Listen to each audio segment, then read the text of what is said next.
Welcome to Talking Business, produced in Melbourne, Australia. The podcast is available on the Acast site, my own website, the Apple Podcast Store, or wherever you go to get your podcasts. Or you can get it at the Business Acumen website at www.businessacumen.biz, or a banking day. For the most exclusive access to leading economists and business leaders from around the world, subscribe to Talking Business from my website, leongettler.com. I am Leon Gettler. My job is to review and monitor the week's news in business, finance and economics. I bring it all to you every week. This is episode number 21 in our series for 2023, and today's date is Friday, June the 23rd. First, I'll be talking to Ross Sharman, founder of EnergyIQ, an energy switching site for those looking for renewable energy options. And I'll be talking to Indeed economist Callum Pickering about the latest jobs figures. But now, let's talk to Ross Sharman. Well, Ross, tell us about EnergyIQ as an energy switching site for those looking for renewable energy options, turning the Australian carbon and electricity markets into one integrated platform. So we provide an energy switch service that allows someone to be able to upload their bill and to switch to a cheaper provider in a couple of seconds, and then basically they can digitally switch to that provider all online without having to go through a call center. EnergyIQ is our own little, so we provide that service to banks and governments. So it's a back-end service. So we've got our own consumer-facing service, which is called EnergyIQ, which is basically a marketplace for more renewable-focused energy retailers. So it helps consumers switch to more renewable energy. Ross, electricity prices in Australia are now among the highest in the world, with our bills eclipsing averages in the US and still showing no signs of slowing. Correct, yes. So I think in Melbourne, the increase is around 16% in energy costs over the last few months. And I think going into summer, when the air conditioners start going, we'll see that increase even further. It's going to get more expensive. So being on a cheaper plan, but ideally on a plan that pollutes the environment less, is a good choice for consumers to make. Ross, the bottom line is the energy sector is also creating a lot of pollution. It's well, the energy sector is one of the biggest polluters in Australia at the moment, mainly through coal, so brown and black coal. And so those coal power stations have life cycles of between 10 and 15 years left. And there's a transition away from coal that's going to happen because solar and wind are now cheaper than the dark stuff. We're just trying to help to expedite that shift away. Now, interestingly enough, to what extent are Australian corporates addressing greenhouse issues? Look, I think it's big corporates now have a social responsibility, and that goes up to our banks. They're all members of something called RE100, which means that they literally have to report on their activities to reduce their climate impact. So big businesses are doing this now. So I think, homeowners or consumers care more than they did in the past. So small businesses really have a duty to try and do the right thing as well. And, if they've got a choice, and it's not going to cost them any extra, which it shouldn't do, then shifting to more renewable sources is a good thing. So how can ordinary Australians reduce their energy bills? I mean, obviously, if you've got your own building, you can put solar on, but most people tend to lease. So by changing your provider to one that sources more renewable energy means that you are effectively making that choice away from coal or reducing your use of coal. The issue is it's hard to reduce energy in the household, particularly during winter. What's your advice? Yeah, it's a good question. I'm sure we all had the heating going over winter. But there's some simple things, and it's obviously in winter time. It's about keeping your curtains and doors shut and trying to reduce air circulation. We all need to run our computers and what have you. And then obviously in the summer it's about reducing the heat coming into the house, because it's the heating and cooling that's the biggest factors.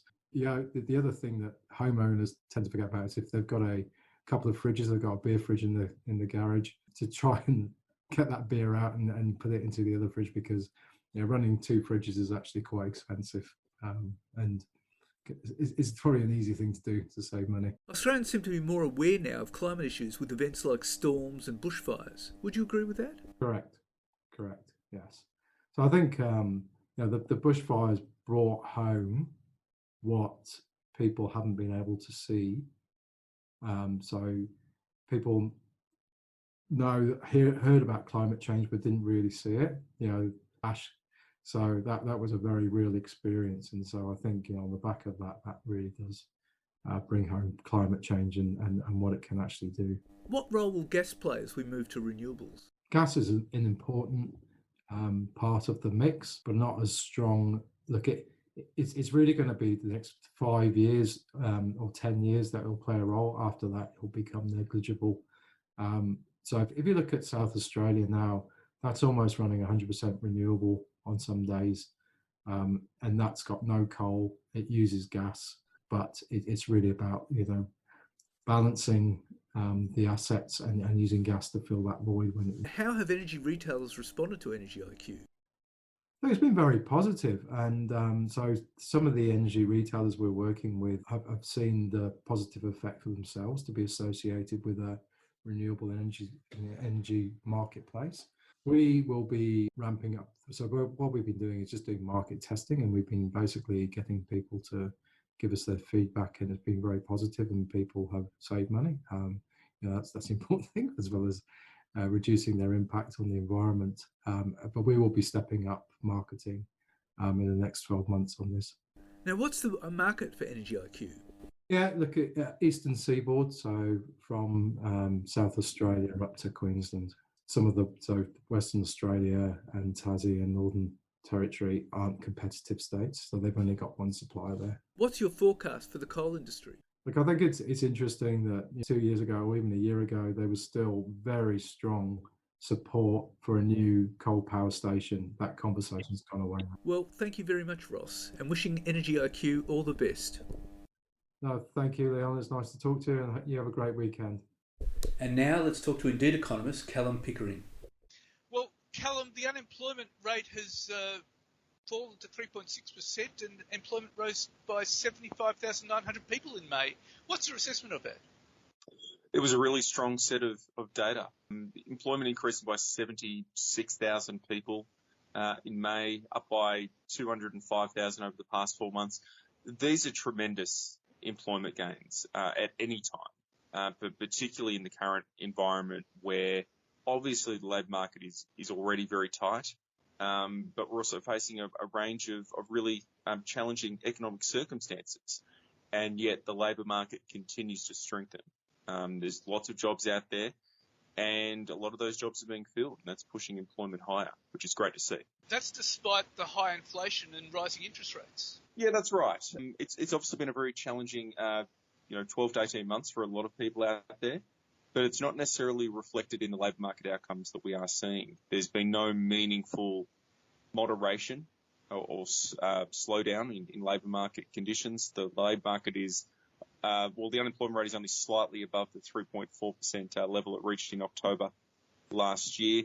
It's still one of the lowest unemployment rates we've seen in the past half century. So what you're saying is not a lot has changed so far this year. Yeah, that's right. Last year we were breaking records left and right, with most labour market metrics doing things we hadn't seen in either a long time or ever before, and not much has changed this year.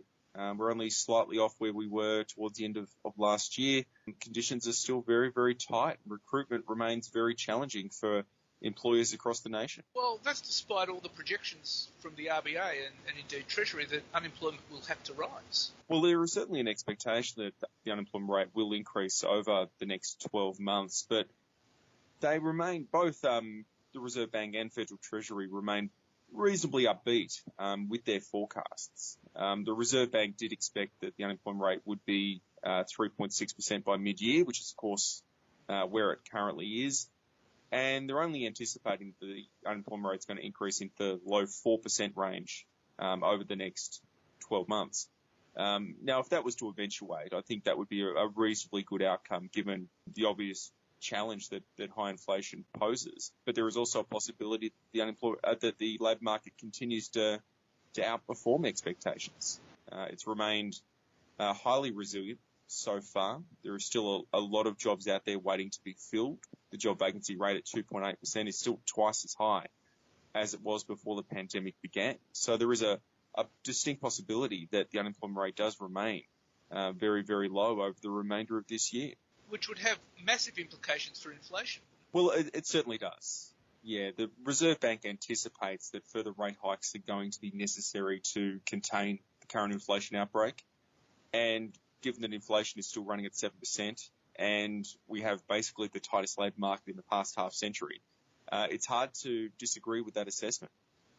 It's hard to see how we can get inflation back to that 2 to 3% RBA target with an unemployment rate of 3.6%. It seems that doesn't seem viable to me, particularly with some of the wage gains that we are also seeing because of that very tight labour market conditions. So it'll be interesting to see how that plays out, whether we can see inflation come down sufficiently without that large increase in unemployment. Well, such good figures would suggest the RBA will continue to raise rates in July and August. Yeah, it certainly increased the probability of a July rate hike. I'd sort of been 50-50 between a July and August rate hike. Now I think July is definitely on the cards, and you certainly couldn't discount a August rate hike as well. There is going to be some pretty important data, though, that comes through. I think we got the monthly inflation figures are going to be important. The RBA has been closely watching those. Retail trade is going to be another important one as well, because we have seen a bit of weakness in the retail sector, which is obviously, heavily exposed to this high inflation environment that we're currently facing. And the retail sector was probably the first real cracks that have begun to appear across the Australian economy. So that will be one that the RBA will be closely watching as well. But unless those measures, meaningfully change, I think we can probably lock in a July rate hike at the very least, with an August rate hike probably more than likely at this point in time. Well, that's despite the Fed indicating that it was putting rates on hold this time round. Yeah, that's right. Sort of the Feds wouldn't necessarily say they're defying expectations, but they've obviously sort of entered a different phase in their hiking cycle. I wouldn't necessarily say that they're completely done, but they're certainly not being as aggressive as they have been in the past. The Reserve Bank is obviously faced with its own set of challenges, particularly given that inflation is remaining stubbornly high, and there is a sense that service sector inflation is proving to be more persistent than they might have anticipated. So they're trying to deal with these domestic factors that appear likely to keep inflation higher than anticipated over the next year or two. What about the rate of underemployment? That actually increased, didn't it? It did, yeah. There wasn't too many bad things to come out of this labour market survey, but the increase in underemployment was one. It increased to 6.4%, up from 6.1% a month ago. This measure does tend to fluctuate a little bit up and down from month to month, so we'd really need to see probably another month or two of this to get a sense of whether the market is shifting there. My best guess is that it probably hasn't. There is still an incredibly strong demand for workers out there. We have seen a larger share of the population take up a second job or even a third job in some cases to increase their hours. So I think there is enough demand out there to bring that underemployment rate back down into that low 6% range over the next few months.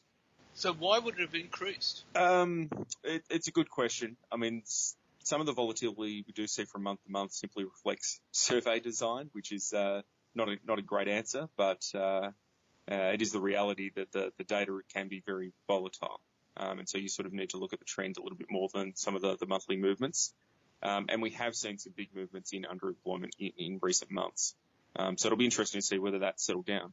It could also possibly reflect the fact that it could also reflect the cost of living pressures that a lot of households are dealing with. So there might be people who previously were happy with the hours that they had, were happy with the salary that they had, but due to higher prices, they now need more hours. They need to increase their salary. So it could also reflect a shift in the preferences of Australian employees as well. But, what's interesting is that didn't the figures show that employment gains slowed in New South Wales over the past 6 months? Yeah, so looking at the state level data, there's some interesting trends here. So New South Wales has the lowest unemployment rate at 3%, but it's also had amongst the weakest employment gains over the past 6 months. So over that 6-month period, employment in New South Wales is rising at a 1% annualised pace, which is pretty slow when you consider that Victoria is increasing at a 4.3% annualised rate, Queensland at 4.1%, and WA is up at 6.8% employment gains over that period. So all of these other states are generating a lot more jobs, and employment is increasing a lot more. Now, that could simply reflect the fact that the New South Wales labour market is a little bit tighter than in other regions of the country. Unemployment rate's down at 3%, which is obviously incredibly low. And so they're just maybe really struggling to fill a lot of these roles that are available across the state, whereas some of these other states that maybe have a little bit more slack in their labour market are finding it a little bit easier to fill those roles. Nonetheless, New South Wales is the engine room of the Australian economy, so that should be a matter of concern. It could be, yeah. It's perhaps a little bit too early to be very concerned about New South Wales and job creation in that state. And obviously, you don't want to be too concerned when the unemployment rate's down at 3%. That's obviously an incredible result. But it will be interesting to see how New South Wales employment gains shake out over the next few months, whether this slowdown continues or whether it proves to simply be temporary. But right now, it's very clear that the New South Wales is performing very differently from most of the other states across the nation. Which could potentially spread to other states. Yeah, it certainly can. You know, a lot of big employers are headquartered in Sydney. And so if conditions in New South Wales were to soften, then it could certainly have spillover impacts to the other states and territories. And so what's your forecast for the next 6 months? Well, I do think it's likely that the economy is going to continue to slow down. What we are seeing in the household sector is very concerning with regards to just how much higher inflation is than wage growth. It's led to a sharp decline in inflation-adjusted wages, and I think that's going to feed through to potentially lower levels of household consumption and retail trade, which is going to cause the overall economy to slow down as well. That could potentially spill over into the demand for workers and employment over that period, although it is quite common for employment to lag changes in economic conditions.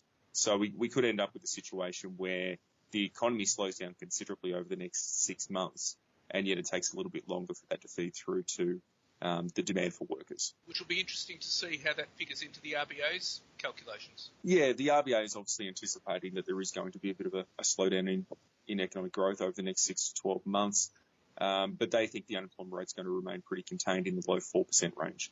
Now, any deviation from those forecasts will obviously have an impact upon how they view monetary policy. But right now, I think what they're likely to do is to keep increasing rates until there is clear evidence that inflation has turned the corner or there are meaningful cracks appear across the Australian economy. And we haven't seen that yet. Well, Callum, that's all interesting stuff, and thank you very much for your time. Thank you, Leon.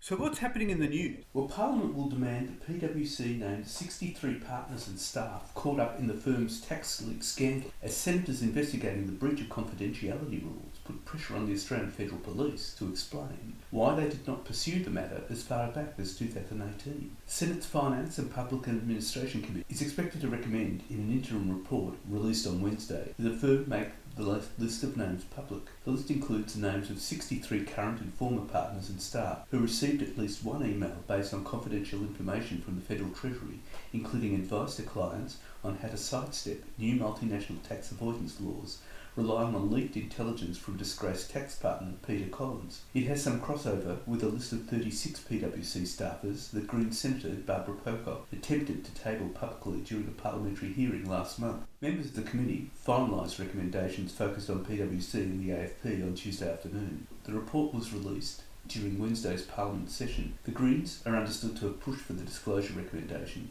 PwC maintains that this group was not aware the emails were based on confidential information and should not be publicly identified. The Senate separately voted on Tuesday to require that Treasurer Jim Chalmers make public By June 28, the documents detailing historic communications between the Australian Taxation Office and the AFP, a motion requiring that documents be presented to the Upper House, covers all correspondence, file notes, briefing materials and communications dating back to January 2016. The motion was passed with the support of the Coalition and the Greens, despite Labor warning against the move. Emails, notes and other correspondence dating back to 2018 and information about the decision that there was insufficient information to refer the PwC's tax scandal to the Australian Federal Police investigation are also covered by the vote. And the Federal Treasury failed to carry out its key role in shining a light on the country's $75 billion black economy, effectively abandoning its job during the depths of the COVID pandemic.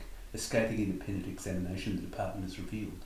Compiled by the Australian National Audit Office, the report found Treasury still struggling to carry out the work for which it was given extra funding in 2018-19, even after a special task force warned the black economy was an urgent, pervasive and damaging problem. In October 2017, the Black Economy Task Force made 80 separate recommendations to the then Turnbull government. The recommendations, including a ban on cash transaction of more than $10,000, special public awareness programs and banning from government contract companies with poor tax records, were prompted by the task force report that found the black economy had doubled in size between 2012 and 2017 to 3% of GDP. In today's dollars, that's equivalent of $75 billion.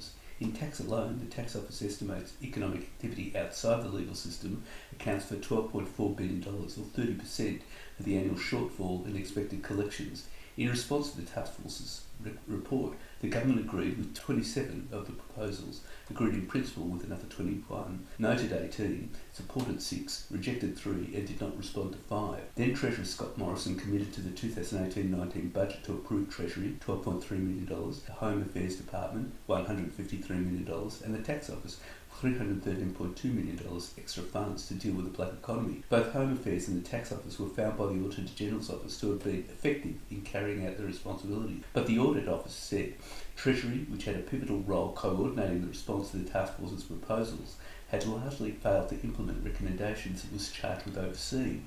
It said Treasury had not clearly defined responsibilities and accountabilities for the coordination for the implementation of the Task Force report. One of the Task Force's recommendations was to ban any person or business from making a single transaction in cash worth more than $10,000. The idea was ultimately dumped by the government after facing backlash from coalition supporters. The task force also recommended an ongoing shadow economy research program, while supported by the government as of February this year. It is yet to be implemented. An investment in new clean electricity supply is not happening fast enough to replace closing coal power stations, and the grid build-out lags what is needed for the energy transitions, the head of the Australian Energy Market Operator warned on Tuesday. Daniel Westerman said that investments are also urgently needed in firming technologies such as pumped hydro, batteries and gas to fill in the gaps when renewable energy is not available, with storage needed to expand by a factor of 30 by 2050. There is heightened nervousness around the ability for the country to meet Labor's 2030 targets, including 82% renewable energy.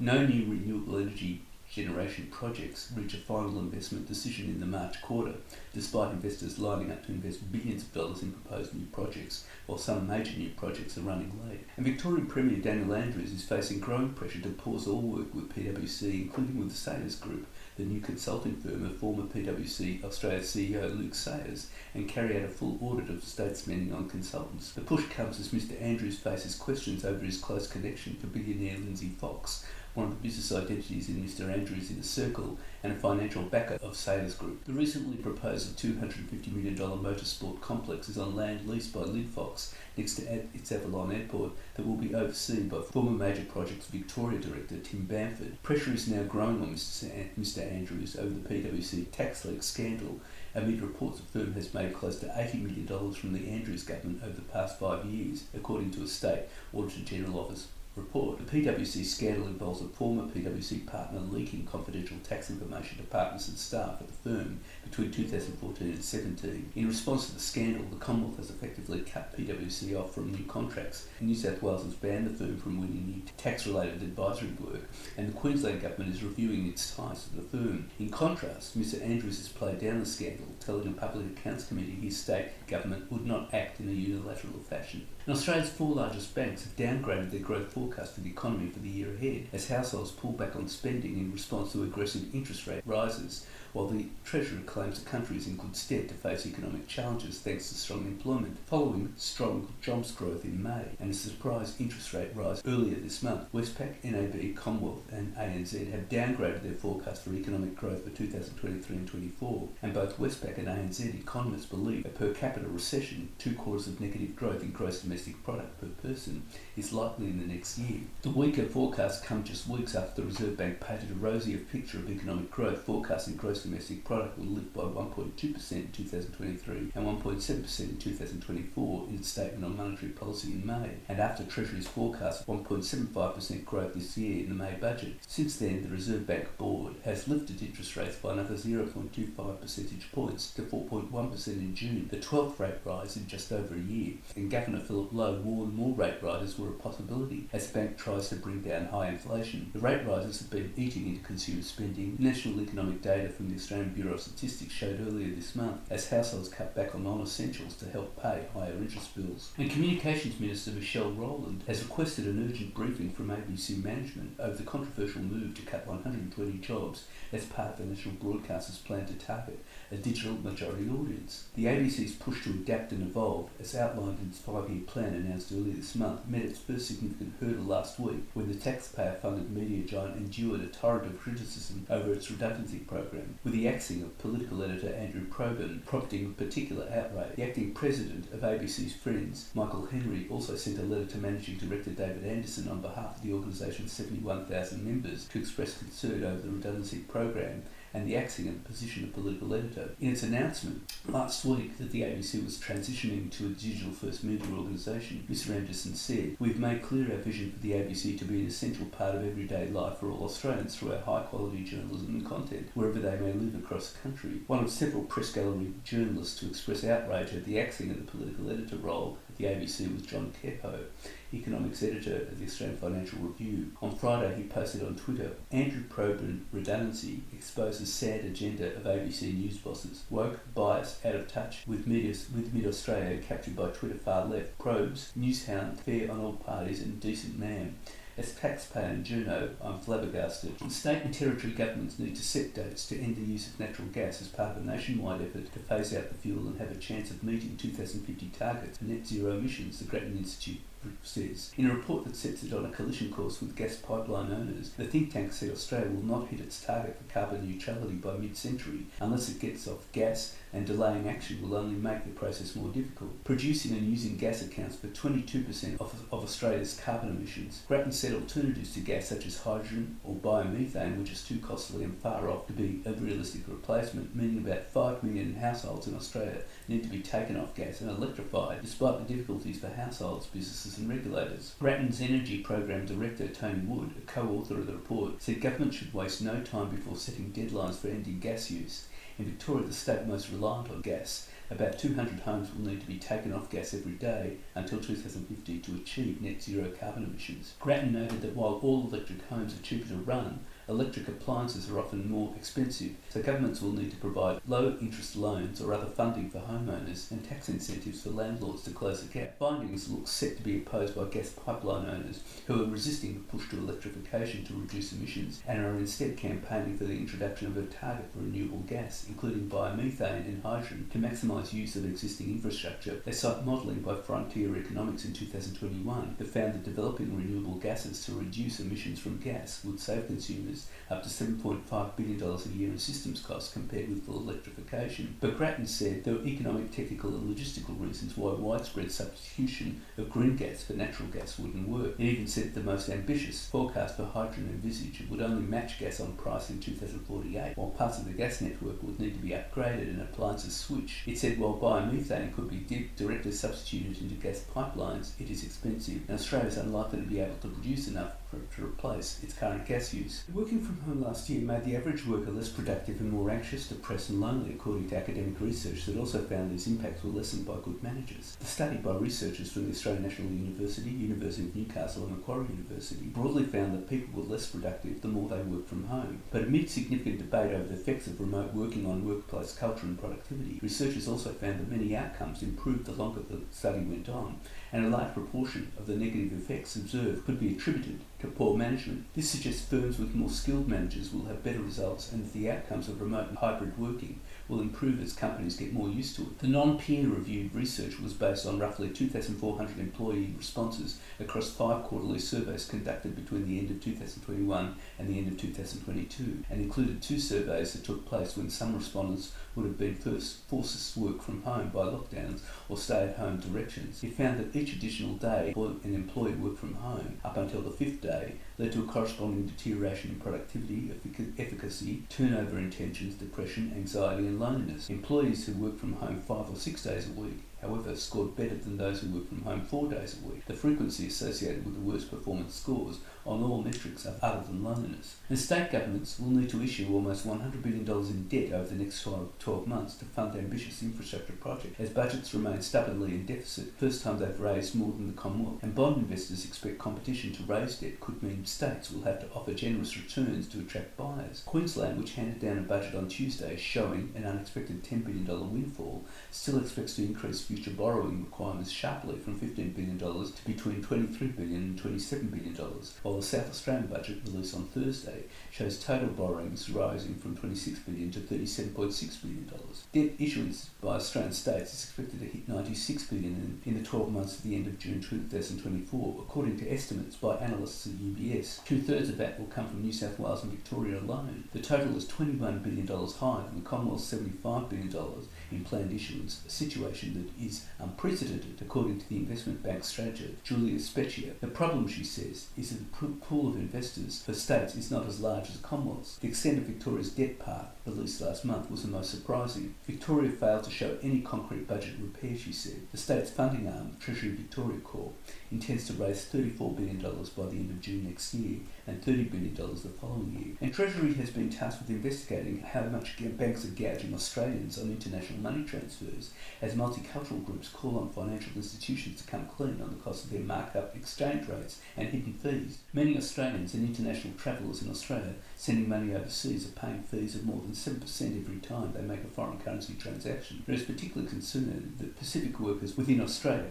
who regularly send money back to their families are being affected by the marked up exchange rates and hidden fees. The Australian Competition and Consumer Commission has told financial institutions to take the necessary steps to inform their customers upfront of the total price, but there is concern that this doesn't require them to properly disclose the marked up rates. The government has asked Treasury to monitor the situation to see whether further action is required, on top of guidance issued by the ACCC, while Australia is working with other members of the group of 20 nations on a plan to bring the hidden fees down. And the corporate watchdog is calling on banks and stockbrokers to help safeguard market integrity and avoid any unintended consequences in their rush to adopt artificial intelligence. Joe Longo, chair of the Australian Securities Investments Commission, warns that recent developments in generative AI potentially create new and different risks and issues. AI is set to be a high and important priority for the regulator, he said. ASIC's new focus on AI will extend beyond its impact on the operation of wholesale markets. It will also look at the role of AI in the whole economy, including consumers and small business, he said. The regulator also plans to update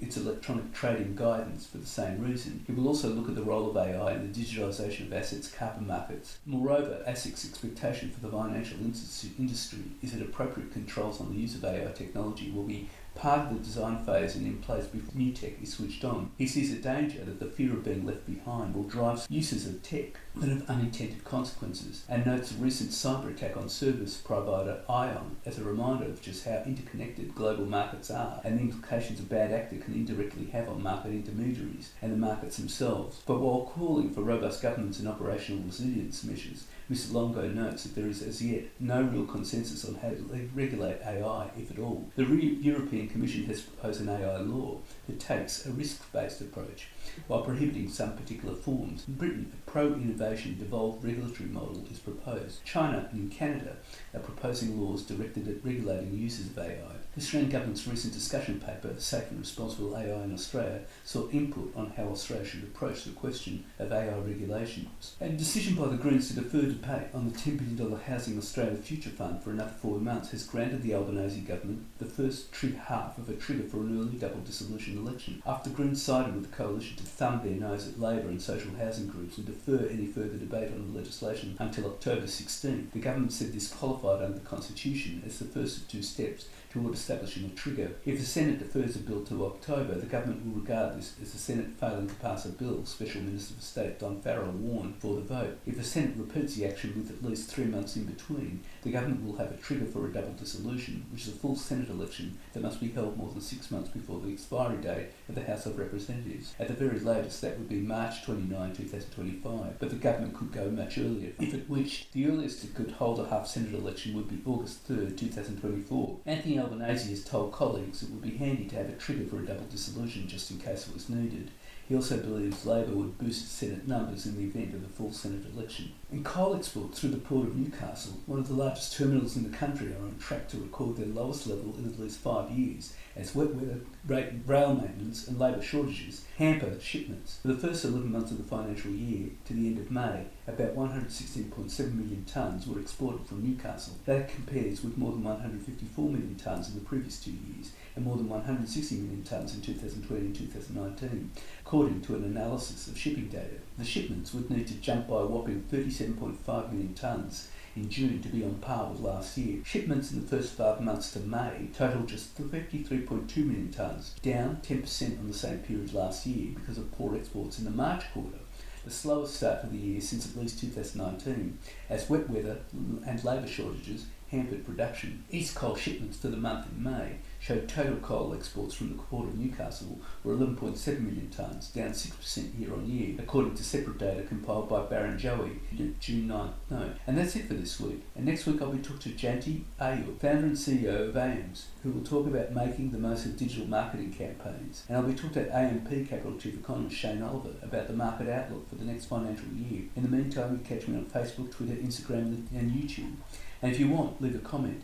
For the most exclusive access to leading economists and business leaders from around the world, subscribe to Talking Business on the Apple Podcast Store or on my website, leongettler.com. If you want to contact me, email me at leon@leongettler.com.